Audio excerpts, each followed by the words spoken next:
আরে দেখতে দেখতে তো 5টা দিন চলেই আসলো। Welcome to another episode of what I it in a day.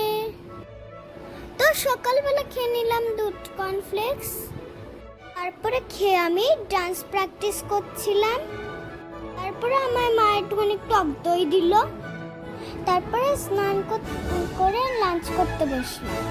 লাঞ্চে ছিল পটল চিংড়ি, শাক ভাজা আর আমার ফেভারিট চিংড়ি মাছের ভর্তা। তারপরে খেলাম মিষ্টি, তারপরে বেদানার রস খেয়ে মার সাথে একটুখানি দুষ্টুমি করছিলাম। মাকে কিন্তু আমি ভীষণ ভালোবাসি, মাকে ছাড়া আমার একটা দিনও চলে না। তো বিকালবেলা গেছিলো আমার মা একটা মানির কাছে মেহেন্দি পড়তে, আমি গেছিলাম টিউশন ক্লাসে। আর সেদিনকে মেহেন্দির মডেল হয়েছিল। বিকালে যেগুলো খেয়েছিলাম সেগুলো ক্যাপচার করা হয়নি।